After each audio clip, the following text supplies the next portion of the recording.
So they say if you fixate on the thing you don't want to hit, you are going to hit it.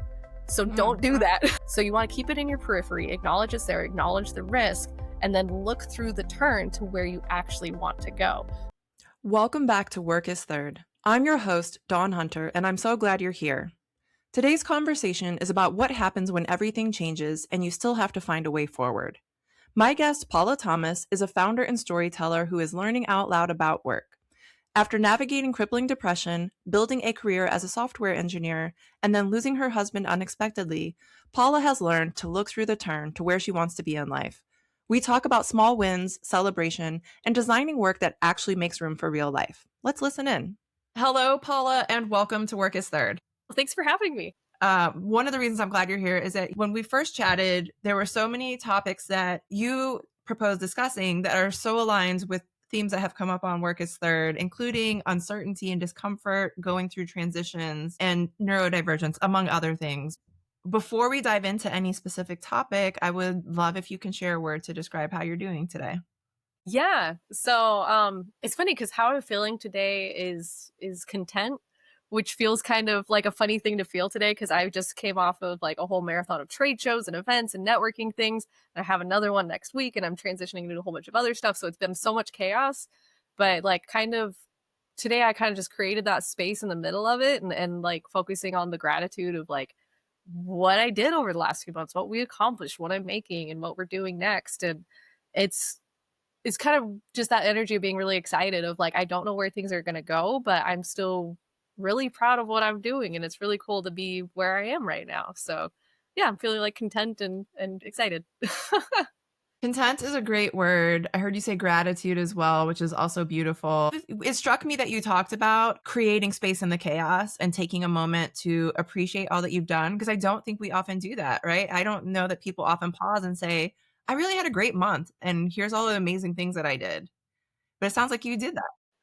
Yeah, and I feel like it's absolutely a skill. Like it's definitely not something that ever came naturally to me. I'm always the one like in the middle of the chaos, like this needs to be done, this needs to be done. There's not time for gratitude. There's not time to relax. Like I just need to go, go, go, go. But yeah, but my late husband, he was very good. Like we were military, so we moved around a lot. Everything was unpredictable, and I would get all spun up in it. And he was very good at being like, let's just stop and just go get dinner. Let's just stop and do this. Like no matter how crazy things got, he was really good at cutting through that noise. And honestly, just like training me over the years and getting that mindset and getting that like that level of like detecting how stressed I'm getting, and then just kind of pulling the plug on it. Like you can never completely pull the plug, but just making an intentional choice of this is the time and the place to focus on something different.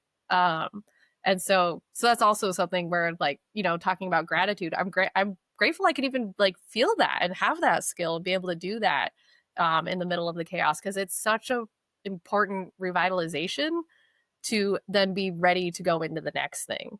I don't know what I'd do without it. Right. But it is a practice that you have to develop, right? It's not something that we're taught necessarily to do growing up, or certainly even if we're, because of faith or because of cultural traditions that we're taught gratitude practices. I think as we get older and we get into our lives, we sometimes let those fall by the wayside. Yeah, because I remember early on, like I would argue with him a lot, and the argument that would come up is I can't because you know, like from a cultural perspective, I can't because work needs this or family needs this, or like there's so many expectations of all these things that need to be done. And he would just be like, why? And I'd have a whole bunch of whys, and he would just, why? And he would just kind of like with a little kid where you're just very persistent and you just keep asking the same question until eventually all the excuses run out, and then go, okay, I guess you're right. I guess the world won't explode if I sit down for like 5 minutes. Like, okay. There are two pieces of it that are important. And the first is giving yourself permission to take a break. But then the second is actively acknowledging that taking that break was good for you. Yes, for sure. Because if you don't feel like it was good for you, you're not going to do it again. Like you have to, like, work I think is a good example, because I know for me, it would be like, I can't because it'll detract from work. It'll put me back. It'll hurt my productivity. But then when I take those breaks and I really, really like cut off from my computer, all of that, like walk outside and then come back and then like I work for a bit, then I acknowledge I actually came back way more refreshed and came up with a new solution to the problem, went through it a lot faster. And the only reason that went so well was because I took the break. So, like you said, acknowledging that reward then makes me want to take more breaks because I'm like, I want to do better at work. So, to do better, I need to stop. And so you have these two things you do. You have both your manufacturing and your personal brands. I'd love to just dive into how you're balancing that and how long you've been doing both of those things. I guess let's start there. And then how do you manage that? Because you mentioned the word chaos, and I'm curious, like, does it create a lot of chaos for you that you have to manage? Um, it's funny because kind of on the quote unquote back end, for me, it's all the same. It's all interwoven. It's how I approach everything, is what I do. But then externally, I have to acknowledge that I'm talking to very different audiences. So like when I'm talking to customers about the products and what we manufacture, they are curious about how the products help them. But then when I'm talking about emotional intelligence and stuff, there's other audiences that specifically want to talk about those things. But then when I'm talking with my co-founders, we're having our weekly meeting talking about what we're producing here, what ideas we're pursuing.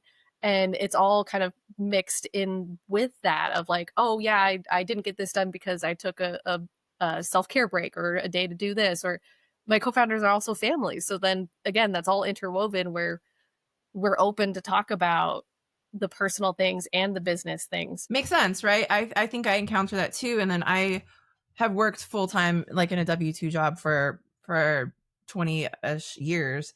But then when I started doing more consulting and speaking on the side, I started having to explain to different audiences what I was doing. And actually that was a challenge for me. I'm not going to lie. Just, it's like, it's similar, but it's not the same.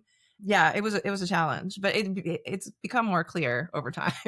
Yeah, that was a huge challenge for me too. And it's funny, moving around with military life, I was kind of forced into a lot of career changes because this was before work from home was really popular and all of that. And so I learned a little bit about myself and like some of my entrepreneurial spirit, but I also learned like how hard it is to explain things sometimes and how important networking is. So when I started this venture, even though like on the surface it's like manufacturing and it's very design heavy and very like technical, right away I knew I needed to sign up for networking groups. One, to get practice because I'd been a software engineer for 5 years and I was like not in the habit of like talking to people again. I was like, I need to do this more.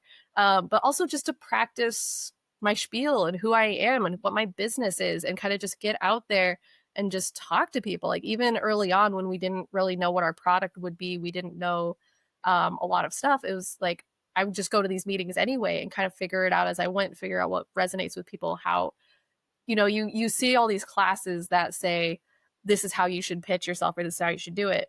But then sometimes when you get out and start practicing, it's like, that doesn't resonate with me or I can't quite deliver that well. Or they say, tell a joke. And I realize I'm very bad at telling jokes. Maybe I shouldn't do that. That's really a great piece of advice. I mean that genuinely because I had a supervisor once who I was asking him for advice, like on a presentation that I was working on. And he said, just talk about something that excites you. And Yeah, it's really honestly so simple, but it is the best advice because the things that you care the most about are easiest for you to talk about. And I feel like if you're listening to your body or you're listening to yourself and you're struggling to articulate something, then to me, that's a sign that it doesn't come naturally to you. That doesn't mean that you shouldn't do it. It just means like, this is not something is innate, that you're, really maybe strongly connected with. And you got to take a step back, I think, in those situations. exactly. Yeah, because that was something I noticed when I went to these networking groups and I'm pitching what I do. And, I had the spiel that I worked out with like ChatGPT and all the things I learned in my classes of like, this is what people want and this is how you should do it. And I'd start to get that spiel and people would kind of get confused and I kind of feel their energy kind of pull back. And then one person asked a question that kind of got me on a roll. And I started talking about why 3D printing, why I'm excited about it, how, for me, a lot of why I'm drawn to it is because I am very technical and I like the software aspect of iterating quickly. But I grew up around machinery and I love, tactical things and holding something at the end of the day. So I love how 3D printing brings both together and I can really explore them in a new way. And as soon as I talked about it like that, she started leaning in and I was like, oh, this went really well. So the next few conversations, I started kind of segueing into that. And I was worried because all of the advice said, your customers don't care that it's 3D printed. They care about the product, not the process, and you're going to confuse them. But since I was so passionate about it, I got a lot, like, people still didn't quite understand the concept of 3D printing sometimes, but they saw the energy and that brought them to ask questions and get engaged in the conversation. Then we could get to a really good place and a really good conversation. So yeah, like you said, that energy and that excitement makes a huge difference. And you're only going to find out with practice. You only find out with practice. Yeah, and being able to build those connections too, right? I mean, business is very much about relationships. And if people feel like they can connect with you as a human being, then they're more likely to be interested in your product and interested in what it is that you have to say. And those are like really important lessons to learn, especially when you're doing your own thing. Exactly. And that was one thing that used to make me very nervous going into networking events is, like you said, it's very important. You got to make first impressions. You got to, like, my whole business rides on these connections. And then I would be even more nervous about doing it right.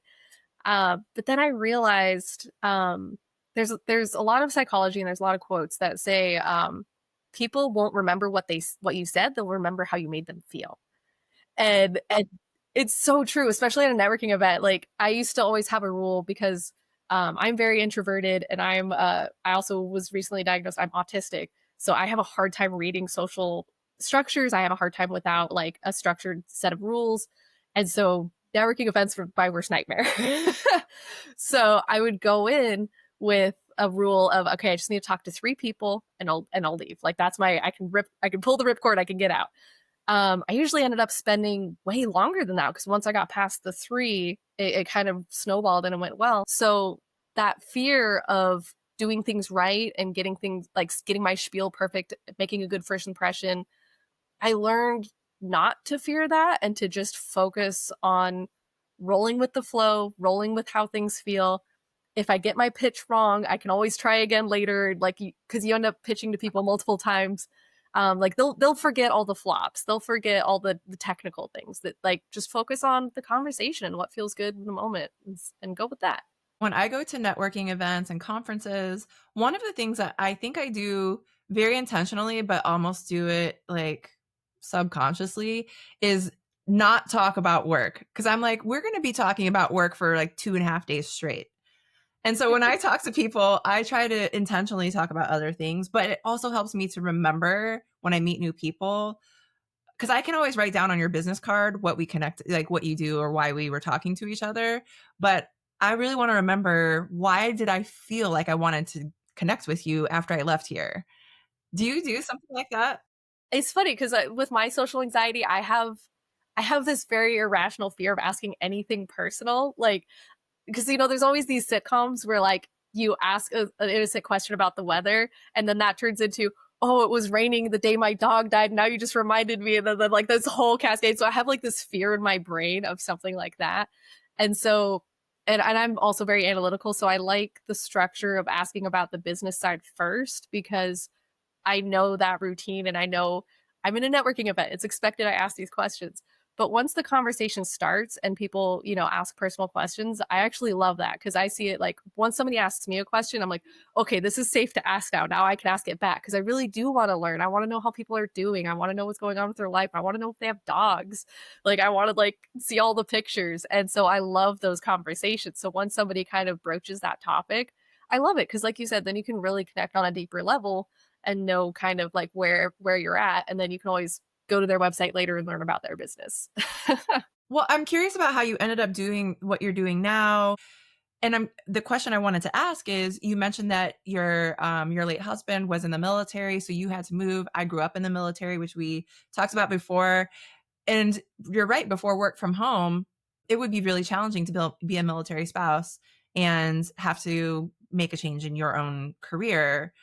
And I'm just curious if that is something that led you to doing what you're doing now, or if not related at all. Yeah, like, it all definitely ties together. So it'll be a bit of a long answer, so feel free to interrupt at any point. But for me, yeah, throughout all those career changes, I would always have a spell of, like you said, like a normal like 9 to 5 job. And I would do really well at those, but I would always hit a point of burnout. And then it was funny because then after the burnout, I'd have a period of what I like to call just like entrepreneurship. Like I did my own YouTube page for a while, or I wrote a book, or I would do these other or projects or work with startups. And that always revitalized me. That always gave me avenues to pursue creative things, to pursue the business side of things, to really get into the nitty gritty of like how things work, how you connect with people, how you make something that people want. But then it was like, okay, now we moved. Now I'm going to go back to a normal job. So there's this ebb and flow. But I always knew that like entrepreneurial things were what really like brought me energy. And so, for context, because I feel this is relevant, almost 3 years ago, my husband passed away suddenly. It was a motorcycle accident, not expected at all. It was instant, and obviously that brought about a lot of chaos. And part of, like you said, like the learning out loud was for me. I've always been very talkative, and so when I'm processing things, especially something like grief and everything that goes with it, I would just talk about it. Like I had my family here, I had friends here, and I would just talk about how I was feeling. Also, partially because that's how I process it, but also because I know when people are worried about you, they don't know how you feel or what you want unless you tell them. And so that's really hard to do. So I was trying to be very intentional about that habit because I knew they were so worried about me, and I needed them to take care of themselves. And the only way they could give themselves permission to take care of themselves was if I told them how I was feeling. So I was doing this learning out loud. And as I went back in the world and went back to work, I would run into strangers, at the office or commuting, and it would come up and we'd talk about it. One person I ended up like having dinner with, and we talked about it for hours, and I drove her to the airport. And these conversations that kept coming up where even if they weren't going through grief, even if they were going through something else, they'd be like, wow, like I learned so much from this. And like, I appreciate you being open because people aren't open about a lot of these things. And hearing you say this and hearing you talk about it has given me a new way to think about it, has given me something to take home and work on. And so I don't want to be selfish and think that like what I have to say will help everyone, but I figure, if it's helping somebody, I might as well keep blabbing and see what people take from it. So as long as it's being helpful, I want to be helpful. So yes, that's where the personal brand came from, was doing that, because I definitely want to pay that forward. And then Vitamin Manufacturing came about because I was doing that 9 to 5 software engineer, all of that. But like I said, that's always historically been very draining and burnout for me. And there's a lot of changes neurologically going on. And eventually I hit a point where I was like, I need to step away from this and do something entrepreneurial again. I really want to explore everything I've learned and put it into practice and see what I can make with it. If I'm doing so many of those jobs, I've learned so much about myself, what my strengths are, what I like doing, what I don't like doing. How can I culminate all of this and use this energy and see where it goes and see where life takes me? So yeah, that's kind of how those two branched out. Well, I want to start by saying that I am sorry for the loss of your husband and deeply appreciate you being willing to share your story, but also recognize that what you're saying is it's a part of the work that you are doing and the purpose that you are serving now in a way that you pay it forward and help others. So I just want to start with saying I appreciate that.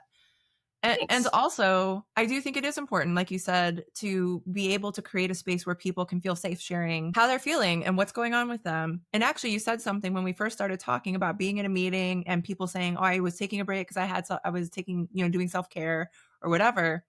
It's so important to create spaces, especially at work, where we normalize saying, I was being a human being. This is why I did not do this thing, or this is why I had to make a change, or whatever the reason, whatever the thing is that you're trying to explain, that we are human beings first. And I know that's something that's important to you as well. Yeah, for sure. And that was something like when I was at Amazon, they had a lot of great resources and a lot of great groups. And one of them was this emotional intelligence community where they'd share all sorts of research and articles and interviews. And it was a very great group. And but then it was interesting, this contrast of learning all of that and then going to my team. And I had a very great team and they were all like very kind and supportive, but then the culture was different. And so bringing something into that culture, people would listen and they would kind of work with me on stuff. But culture is something that's very hard to shift. You can't just like walk in as like the mid-level engineer and just change everybody's minds on how things work. It's something that's like ingrained from like the beginning of a team.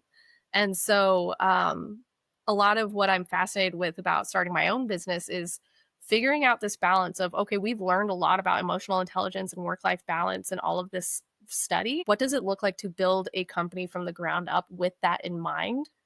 Because there's always this tension between making money versus making things flexible.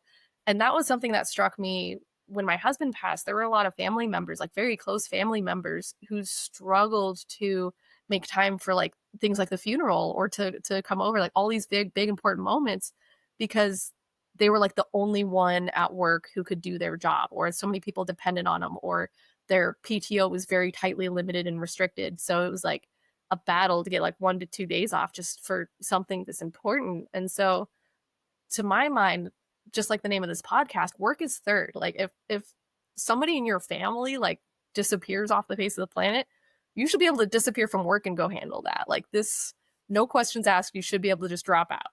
And the Yeah. business should be able to figure out how to operate around that. And I think it's a lot of it too, because I like thinking of it from both sides, because you also have to be practical of like you have to run a business. You can't just the money doesn't last forever, but like from a practical perspective, it's a win-win for the business too, because when you focus on these elements that make your company robust enough to handle somebody taking care of their life, you're also making it robust enough to handle whatever business throws at you. It's there's nothing bad about doing this. So it's like, let's put it into practice and let's try it. Let's show people what it looks like. So yeah. So many words of wisdom there. I'm just over here. If for people who are just listening and not watching the video, I'm just like clapping and smiling and just loving everything that you're saying, Paula. But it's important because as you were talking, I was thinking, on the one hand, I think it's incumbent on us as people, as individuals, to assert our own boundaries and say, I need this time off. I need to take care of myself. I experienced a loss and I need to be able to process that and grieve that in the way that works for me. But the bigger picture issue is that the system needs to change to recognize that your employee base is a bunch of human beings who are experiencing all kinds of things. And being able to allow them to be human and take care of themselves does allow them to show up better for your business, as you were saying. It makes your business more robust. But Exactly. the best thing that you said, I think, is what if we just built a better way to work in the first place? Like what if we just built it right from the ground up? Yeah, because that's another thing is my undergraduate degree, I actually have a bachelor's in sociocultural anthropology. So a lot of it is understanding sociology, psychology, culture, and all of the nuance of how that comes together. And the funny thing is when it comes to culture and it comes to systems, you can't just go in and change it. That's not how they work. Like there's so many things that build up over time, that then by the time we realize there's a problem, it's a battle. It might not even be possible to change it at that point, depending on how deeply ingrained it is. So it's funny because at these meetings with my founders, sometimes I'll be implementing a process or implementing a habit or a pattern, and they're like, "Why are we doing this? We don't have employees yet." And I'm like, "We need to practice this habit now because by the time we have employees, we're going to be too busy. It's going to be too late. We're not going to have any understanding what we're doing. Let's start now, establish this as our culture, and get practice with it and learn what works and what doesn't. And that way later when we do start hiring people, it's it's just a thing we do. Like we want it to be something we breathe because if it's too difficult, it's not going to get done." Right. It's harder to change while you're in the middle of it. And I remember we talked about this when we first connected, is like putting the systems in place before you need them. Exactly, because by the time you need them, you're going to be in a state of overwhelm. And the way our brains work is we can only handle a limited number of things at a time. So if you're like procrastinating all this stuff for when we're successful, we'll do this. When we're successful, we'll do that.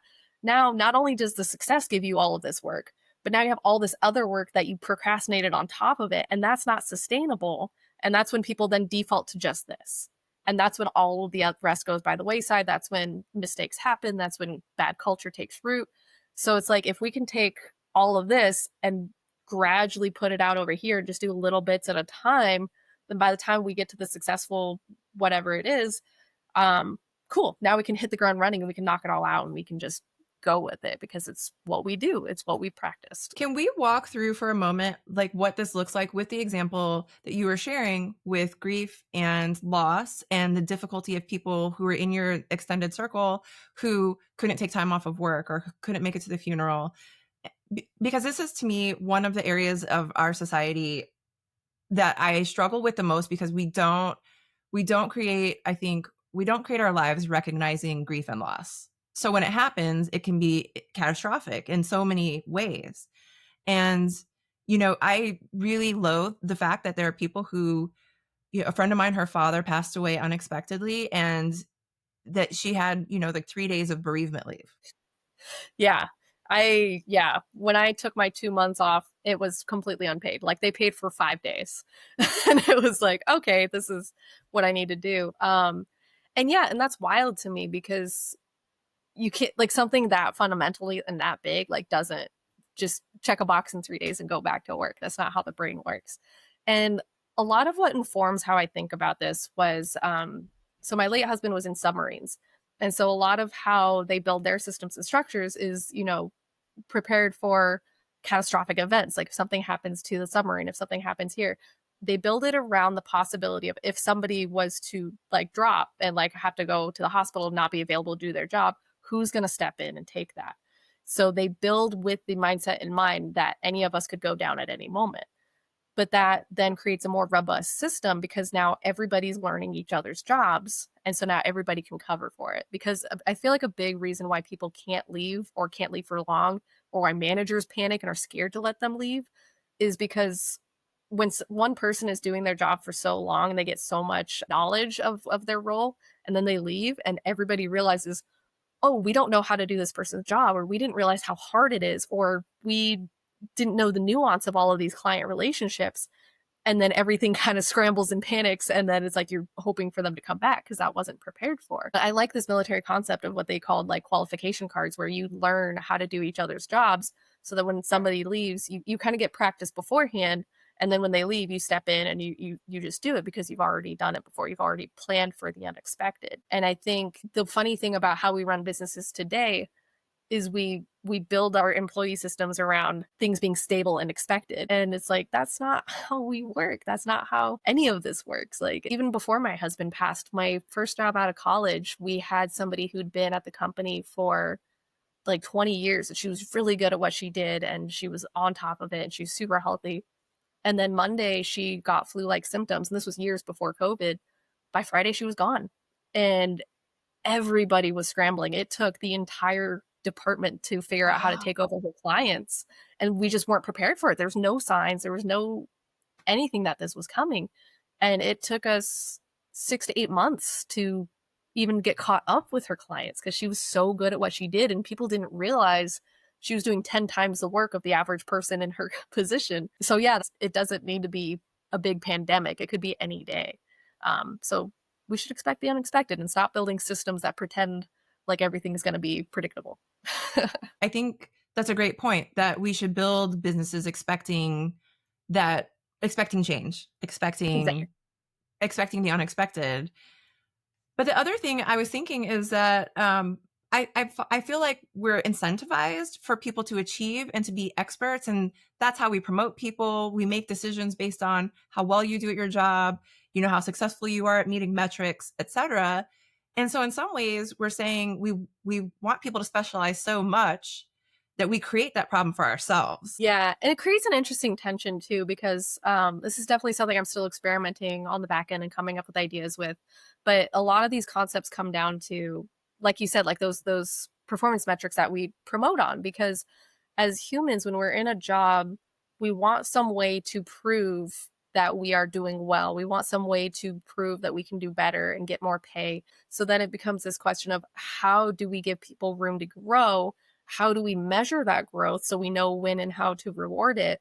But then that natural tension for growth then creates these systems of wanting to measure everything and improve everything. And then that serves in like pipes into a negative loop of now we're measuring too much. Now we're being too nitpicky. Now you can only get promoted if we can measure the exact thing that you're good at, which a lot of impact is not cleanly measurable. There's too many factors. And so it's this tension between measurability and recognition versus like freedom and flexibility. And how do you reward people without making the metrics become the system? I think about this a lot, as I spent most of my career in leadership roles and worked in different systems with different kinds of, recognition and employee recognition programs. I don't know that there is like a a solid solution, right? Like you want to make sure you're recognizing the people who are achieving things that are in alignment with whatever your business is trying to achieve, but you also don't want to be metric heavy. Yeah. And that's also where another concept I've been playing with that ties into one of something we were talking about earlier is having people learn each other's jobs, but that can also tie into measuring performance as well. Because one thing I've learned across all the careers I've worked in is, especially if it's not something visual, like if it's something visual where you're like packing a box, people can look over your shoulder and see what you're doing. But if it's something not tactical or not tangible, like admin work or software engineering work, where you're in a computer and people can't see how much work you're doing, it becomes a lot harder to measure what they're doing. And as humans, we're very negatively biased. So then we stop seeing all the good we're doing. We stop seeing how much we need to celebrate. So then the funny thing is, if you start training somebody else to do your job and start practicing, like incentivizing leaving frequently so that they're forced to do your job and they're forced to get better at it, that's usually the moment where all those little details, all the things you forgot that you do, as soon as you're gone and they're doing it, they're like, oh, wait, I didn't realize they're doing this. I didn't realize they're doing 10 of that. I didn't realize they're doing 20 of this. Now you suddenly have a much bigger picture of the value that person brings. And now, as an outsider, you can then communicate that to the rest of your team or to your management of like, hey, this person is doing a lot of work and we should recognize this. So it's building resilience, but it's also rewarding the work that we're blind to and the value that we don't see every day. Such a great idea. And you remind me, well, because you also said the word celebrate, that you made me think we don't celebrate enough. Like we report because we're saying we made the widgets or we, did the things, but we don't report and say, I want to recognize so and so because they had this amazing week or they had an amazing day or they really knocked this out of the park. And I think there are organizations and teams and leaders and people who do that really well. But I think you also have to be innovative. And one of the things I was thinking, I think it's on my desk. In an old team that I used to manage, we had a team trophy. And the trophy, you could award it to anyone else on the team. You kept it for the week. You could award it to anyone else after your week was up, whatever reason you wanted to recognize one of your coworkers for something. The only rule we had was I said you couldn't give it to me as the person who was leading the team. I just didn't feel like that was fair. And then when you got the trophy, you could add your own little swag to it. And so Oh, it just became like highly decorated over time. And it became a fun thing. And I always remember that. And then we tried different variations of that or other kinds of ways of employees recognizing each other. Because you're right, we don't always see everything that people are doing, and we don't always recognize the value that people bring that's not on paper. yeah. And it's also tricky too, because like I love award systems like that and incentivizing and making it fun. But then it's also tricky because being in software, I worked with a lot of people who aren't very socially skilled or don't have a lot of speaking experience, or maybe are shy about talking about themselves and their value. They would rather talk about everyone else. And so then if you have too much of that in a team, it starts to become where the award bounces around the people who are the most visible and the people who are the most like skilled at being vocal. And so if somebody doesn't have the skill set to talk about themselves, or if the work they do isn't highly visible, but it's like secretly holding the whole building up, it's like, how do we bring those folks into the sunlight? And at first, when I'd be mentoring people, I would try to coach them on like, have a win book, talk about your wins, talk about your celebration. But that is a skill that takes time to develop. And sometimes people don't have time because they're so busy working or they're very reluctant. And so again, it's like, how can we bring other people in to see the full depth of what you do? Let's all build this skill set together, because when you're not talking about yourself, it's a lot easier to talk about this person that I just covered for while they're on vacation. And yeah, it may have been frustrating and all these things blew up, but now I understand how much work they do. And I'm so grateful they're back. And I'm so grateful they're on this team, and we should keep them and we should like promote them because we don't want this person to go. They're amazing. Right. It's a blend of these different practices and things that we've been talking about, like you said, where you're doing cross training, where people are building these multiple skill sets, where we also are creating a culture where people feel comfortable recognizing each other and celebrating each other. And I also heard you say a win book. Yeah. Tell me more about this win book idea. Yeah. So, well, actually, the way my mentors used to call it was a brag book, because the way we did promotions on a lot of my teams was we actually wrote our own promo docs. And so then when it came time to write it, it was like, what did I do? I don't remember. I don't know. Like it was this weird thing of like, I know I deserve the promotion, but I can't quite articulate it. So my mentors would say, like, keep a brag book. And they even did this in the military too. And so it was every time you do something worth celebrating, even if it's small, but even if it's big, whatever it is, write it down as it happens before you can forget. And then, like, at the end of the quarter or the end of the year, when you're sitting down to like write this document or trying to talk to about a promotion or move, all you have to do is reference this document and go, oh yeah, I forgot I did this. I forgot I did that. And then it's just a matter of copy, paste, and pull it in and organize it. And then there you go. But again, that's a skill. And I know for a lot of us, it feels really awkward. It feels really like vain and egocentric. And it's like, I don't want to do this. This feels weird. It's like, but it's so important, because if we can't celebrate ourselves, then it's hard for other people to, because they don't know what to celebrate. This is such a great piece of advice for everyone. It's actually something that I think all employees should do. Keep a list of your accomplishments. Keep a running list of all the great things you do, and not just I got published or I got this award or I did this podcast or I was whatever. It can be small things too. If you feel like it was an accomplishment, write it down. Yeah. Like, I loved an example.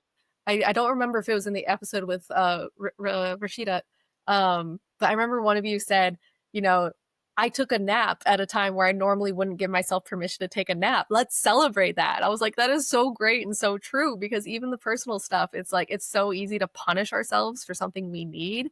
It's like, no, let's celebrate that. Like, that is something you need. That is something that is energizing you. We should all make an intentional act to celebrate, because on a psychological level, we are wired to default to the negative and to find the bad things and find the things we did wrong and try to fix it. And it's part of what motivates us to keep growing and keep doing things. And it's a great thing. But that also means we have to be intentional and build the skill set to also look at the rest of the picture, also look at the good things, and then pull those in as well, so that you're looking at the whole picture and not just this one dark corner. I talk about this a lot in the context of communication and how our brains are drawn to negative, like we have a negativity bias, right? As you're describing. And that goes in all aspects of our life. I love that you're lifting up being intentional. One of the ways I do that is I started journaling practice. Well, I've been journaling on and off for years, but I started a morning pages practice about a year and a half ago. And in that, I try to at least once a week or a couple times a week recognize when I feel like I need to give myself some kudos for whatever Yeah. it is. It's a good habit to be in, to even do it in your personal life, because then you can also take that into places that you work, play, worship, wherever you are, any spaces you operate in. Then you're taking that practice into all those other spaces. Exactly. Yeah. And these skills and like having control over where you focus drives so much of then where we go. So for me, like, I rode motorcycles for years, and I took the classes, and my late husband and I would very much geek out about the safety of it and how things work and the psychology of it. And one concept that comes up a lot in motorcycles is what they call looking through the turn. So if you are about to make a turn, or if there's a hazard in the road, like there's a pothole or there's a wall, and you see these hazards, or you're worried about like the angle, and you start to panic when you start to look at that, like, I don't want to hit that pothole, I don't want to hit that pothole. They call that target fixation. And since motorcycles are so sensitive to where your body leans, even your head is like 10 pounds, so even just the way you look, the bike will follow. So they say if you fixate on the thing you don't want to hit, you are going to hit it. So don't do that. Like, you still have to acknowledge it's there, you still have to know it's there, because if you don't pay attention to where it is, you're going to hit it. So you want to keep it in your periphery, acknowledge it's there, acknowledge the risk, and then look through the turn to where you actually want to go, because your bike and your body and your instincts will follow where you're looking, follow your intention. So that was something where, when I was going through my grief journey, there's all that impulse to want to be self-destructive, to want to go in a dark corner, to want to isolate from family and friends. But I'd gone through some really bad depression before, and I'd seen where that led, and it took me years to get back out. And I was like, the last thing I need right now is to make this bad situation worse. So then that ended up becoming my mantra of look through the turn, look at where I want to go. It's like, okay, there's like this hazard, I don't want to do this, but this is where I'm going to go. And I'm going to acknowledge everything. I'm going to keep it present, keep it in my periphery, but I'm going to look at, my goal is to get out of the house by the end of the week. I'm going to build up my skills to like step out of this house and not self-combust. So yeah, it's such a hard skill, but it's so valuable, because then once you're oriented that way, everything clicks into place, and things that you thought you couldn't do suddenly start rolling in the right direction. And it's amazing to see it in practice. That's a great metaphor for how to manage those difficult situations. As I was also, when I was younger, went through a period of severe depression, and part of what got me out of that was, like you said, in some ways, like taking these baby steps, acknowledging that right now I feel terrible, I'm struggling to do X, Y, and Z. I still can try to work toward this thing. And also recognizing, like, you got to give yourself grace if it doesn't work out too. Yeah, and that was a big thing too, because I know with some of my early, like, depression and anxiety, when I reached a point where I was ready to start going back into the workforce again, I knew, so, like, because I didn't know at the time, but, like, I have autism, so I was actually very sensitive to sound, to social situations. I was very easily overstimulated. But even without the diagnosis, I knew this about myself. So I knew going back to the office full time was going to be hard. So while I was applying for jobs, that was actually something I did to try to practice. Was there was a networking group in, like, a hobby that I really liked. And so my goal was to go once a month, talk to 3 people, and I could leave. Like, even if it only took me 15 minutes to talk to people, I could leave. And like I said earlier, a lot of times I ended up talking for a long time. And other times I did just stay there for 30 minutes and left, which, felt like a big waste because it was such a long trip to get there and get back. But that was what I needed, and that kept the momentum. And at that, like, early on, I would come back from that. And even if it was a great experience, it would take me like a week to recover because it was just so exhausting for me because I wasn't used to that. But by the end, I actually became the group's, like, partner relations manager. I was going to other events for them. I was networking for them. I was helping out the vendors, because that practice and just keeping myself accountable, giving myself permission to walk away, but still expecting myself to show up, eventually built up to a point where then I was able to go to the office 5 days a week and talk to people. So, yeah, it's really rewarding to kind of be intentional about creating those spaces, and like you said, be forgiving of, like, I can just walk away after 15 minutes. Like, that space is what helps the habit stick and helps you actually see it through. Well, and this example that you've shared ties back into what you were saying when you go to the networking events and talking about the business and trying to explain what you're doing to people, and then making these connections, and then trying to figure out when there's an opening to talk about more personal things like their pets or whatever. I mean, it's all tied together into this kind of bigger picture that you've been sharing with us about the ways that we can navigate difficulties, navigate uncertainty, build connections with each other. What are the things that allowed you to get to this point where you're able to sit here and say, like, there are better ways to live, there are better ways to lead their organizations? Yeah.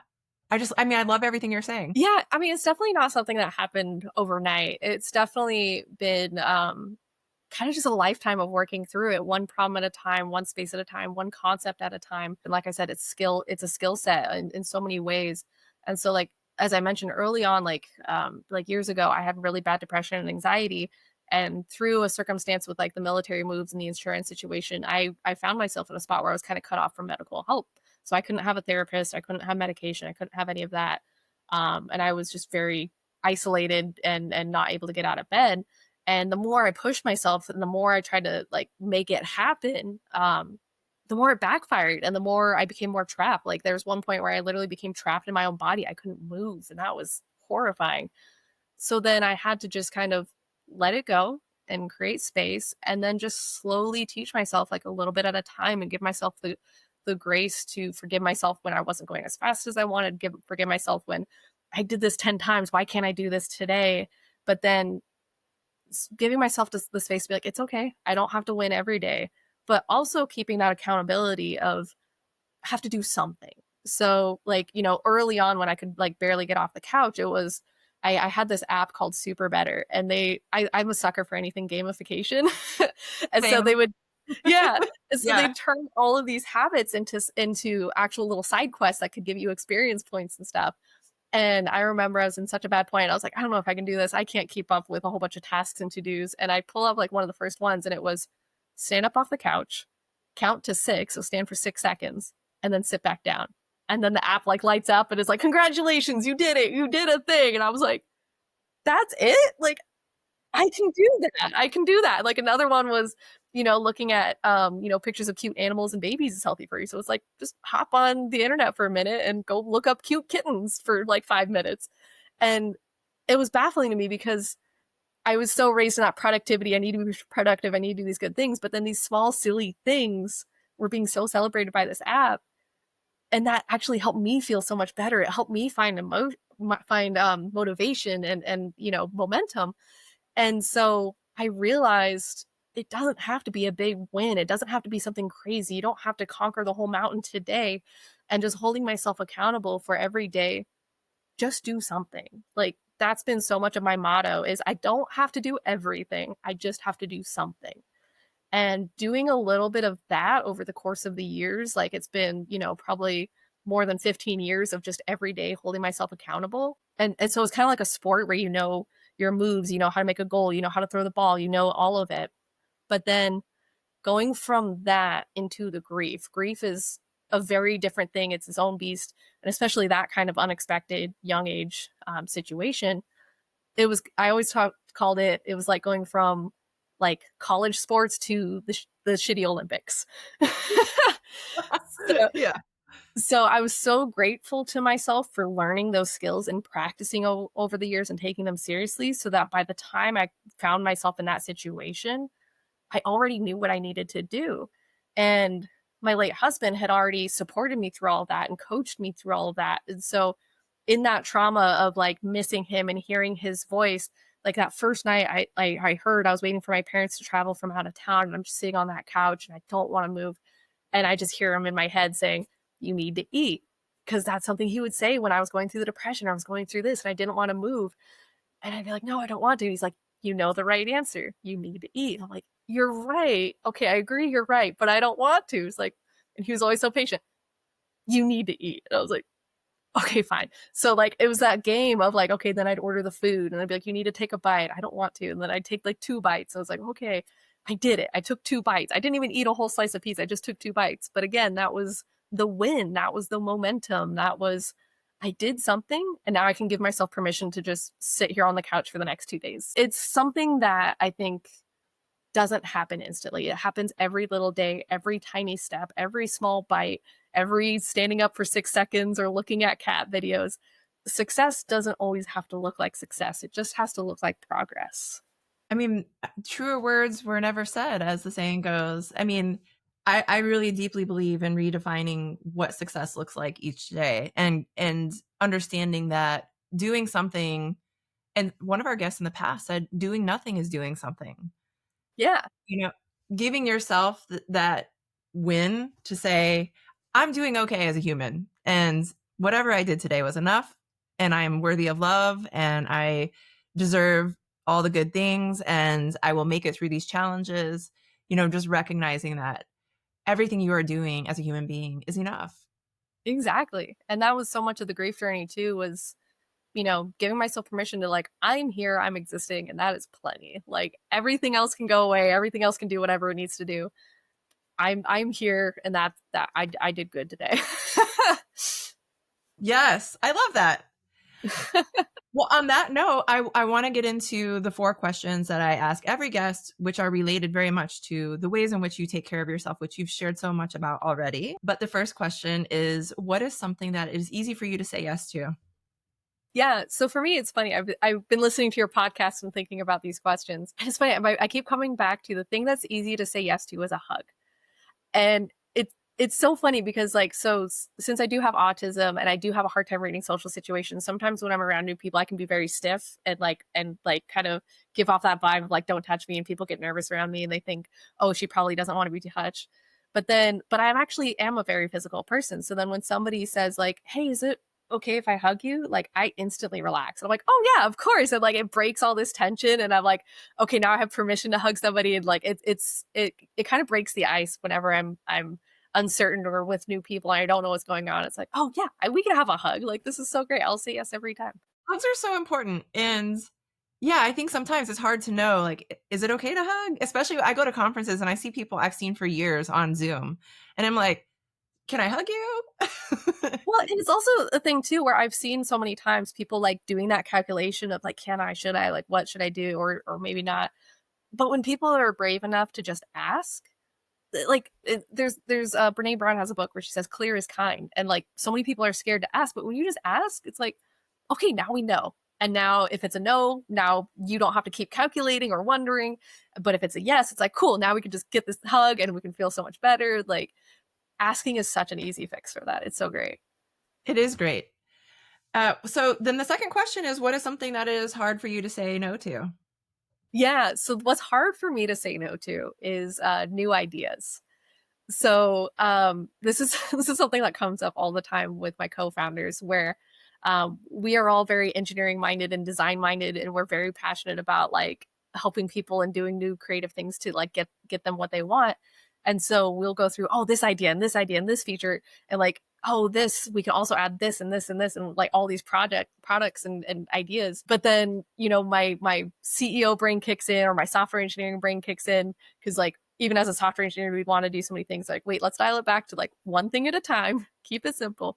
And so we'll have these ideas out, and then I take this one idea and I say, okay, we can't do it because this reason, this reason, this reason, this reason, this reason. And I kind of go down this rabbit hole, and they all step back and go, wait a minute, it's not that big of a deal. You didn't go that hard on telling us no. Like, it's okay for you to say you don't like the idea. I'm like, no, the problem is I love the idea, and every part of me wants to do it.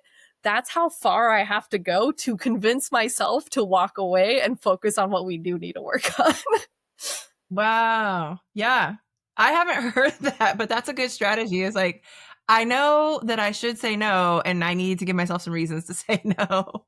And I also, the other thing I always tell myself too, and I tell them as well when we have these conversations, is no for me doesn't mean a hard no. It just means not right now. So it is definitely something I want to circle back to. It's definitely something we should always be thinking about and always be willing to revisit. It's just right now, this thing is a yes, which doesn't create space for this thing. So for lack of space, we have to say no in order to create space for the thing that we do want to prioritize. Yeah, again, something we can apply not just in our work life or in a project, but everywhere. Yeah, for sure. Leave space for the thing that you do want to be doing right now. And it could just be, it's not a no, it's just later. Exactly. Yeah. It's just not right now. So the next question then is, when it comes to rest and joy or setting boundaries, taking care of yourself, what are things that you do? What is something that you do really well? So one thing I do really well is walking away when I'm tired and taking a break.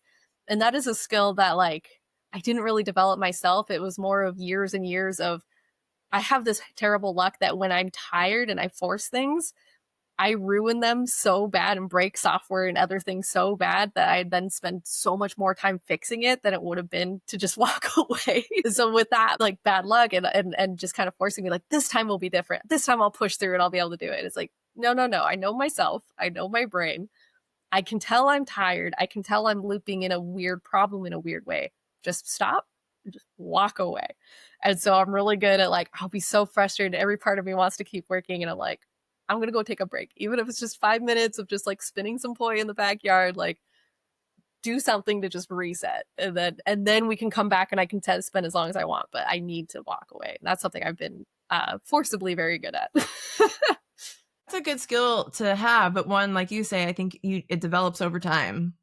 Yeah, especially I think the first thing that's really hard for people to develop is that instinct for knowing when you're tired. Because when we're tired and we're in it and we're excited, we're so focused on what we're doing, we're not always dialed into ourselves and what's happening.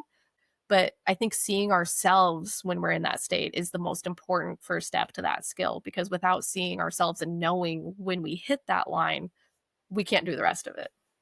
That's a really great point, because I think we're conditioned to say that we should work through fatigue, or we should work through being tired, we should work through not an ideal state, whatever that unideal state is. And it's important to step away and say, no, this is not going to work. And I need a reset, as you were saying. So then where do you still struggle when you think about these kind of same concepts?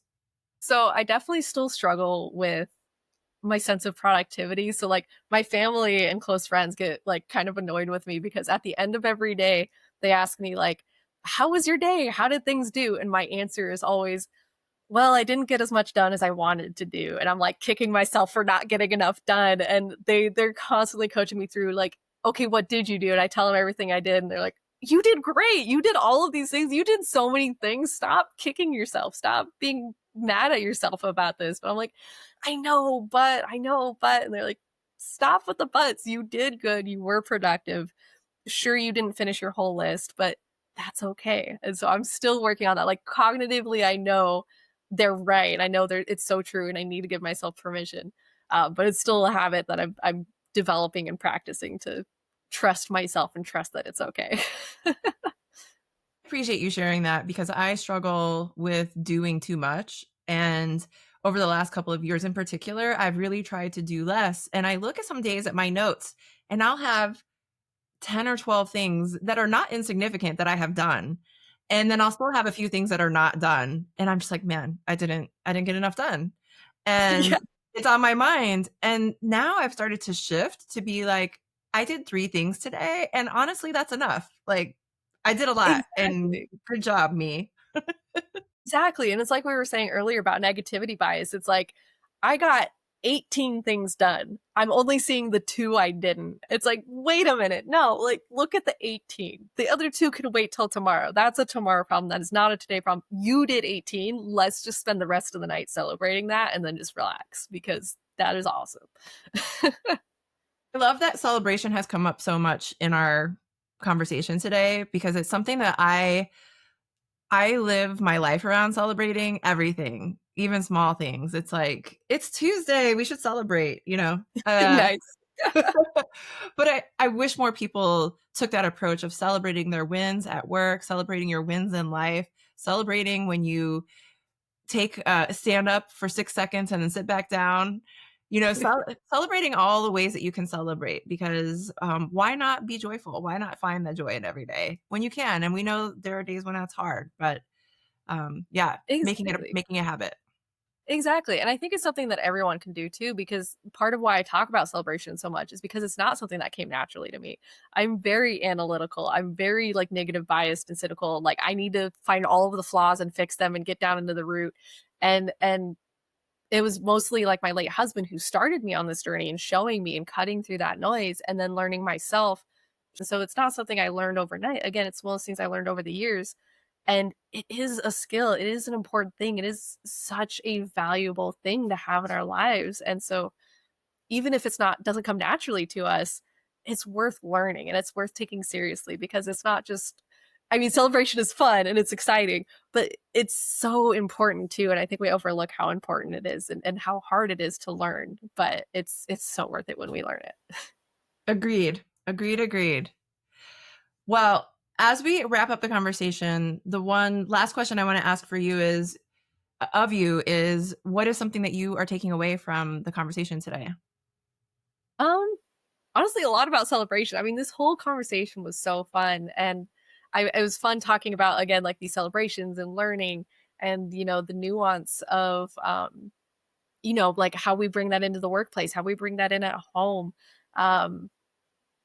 Yeah, my brain is like, there's so much to take away from it. I can't fix it on one thing, but I think a lot of it dials down to being intentional, being open to learning, being open to forgive ourselves while also holding ourselves accountable in a reasonable way, but also then just being willing to every day just kind of practice something to move us forward and celebrate that move and just be joyful in where we are and know and trust that we're making progress every day. Paula, I have so loved having this conversation with you.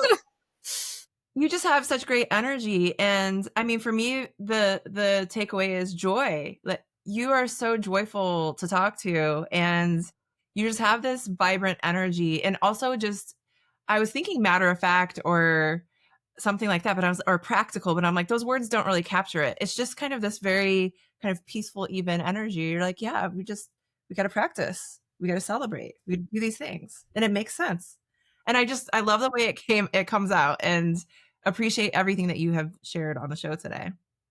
Thanks. I really appreciate that. It'll definitely give me awesome energy going into my next adventure. This is great. Yeah, I'm really glad that you did this and in the break in the chaos, as you were saying at the start of the conversation. So thank you for your time. Yeah, thank you so much. It was great to be here. Thanks so much to Paula for this reminder that progress is enough, that celebration is a practice, and that we can design lives and workplaces that expect the unexpected. If this conversation resonated with you, please rate or leave a review and share it with someone who needs permission to take a small step forward today. Keep looking through the turn, and until next time, remember, work is third.